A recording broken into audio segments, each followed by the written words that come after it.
ശിവരാത്രി വ്രത ദിവസം ആചരിക്കേണ്ട കാര്യങ്ങൾ എന്തൊക്കെയാണ് എന്ന് നോക്കാം. രാവിലെ തന്നെ കുളിച്ച് ശുദ്ധിയായിട്ട് നമശിവായ മന്ത്രം ജപിച്ച് ഭസ്മം തൊട്ടിട്ട് ക്ഷേത്ര ദർശനം നടത്തുക. ശിവക്ഷേത്രത്തിലെത്തി അവിടെ പ്രധാന വഴിപാടുകളൊക്കെ ചെയ്ത് ധാര, കൂവളമാല ചാർത്തുക, അല്ലെങ്കിൽ പായസാദി വഴിപാടുകൾ ചെയ്യുക, മൃത്യുഞ്ജയ അർച്ചന നടത്തുക. ഇങ്ങനെയുള്ള വഴിപാടുകളൊക്കെ ചെയ്യുന്നത് ഏറ്റവും ഉത്തമമാണ്. അതുപോലെ കൂവളത്തെ പരിപാലിക്കുന്നത്, അതായത് വെള്ളമൊഴിക്കുക, അതിൻ്റെ ചുവട്ടിൽ നിന്ന് ഭഗവാനെ പ്രാർത്ഥിക്കുക, ഇതൊക്കെ ഉത്തമമായ വഴിപാടുകളാണ്. ക്ഷേത്ര ദർശനത്തിന് ശേഷം എന്തെങ്കിലും ദാനമാവാം. അന്നദാനം ഏറ്റവും ഉത്തമം. അന്നത്തെ ദിവസം നമ്മൾ ഭക്ഷണത്തിൽ മിതത്വം പാലിക്കണം. പൂർണ്ണ ഉപവാസം ഉത്തമമാണ്.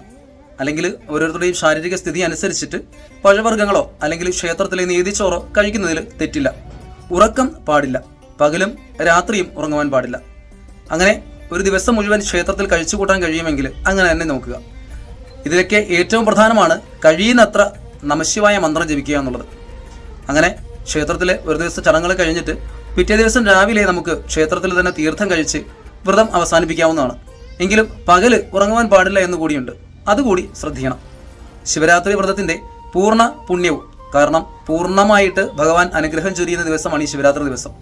ആ പൂർണ്ണ പുണ്യവും നമുക്ക് ഏവർക്കും ലഭിക്കുവാൻ വേണ്ടിയിട്ട് നമുക്ക് മഹാദേവനോട് പ്രാർത്ഥിക്കാം. എല്ലാവർക്കും ശിവരാത്രി ആശംസകൾ.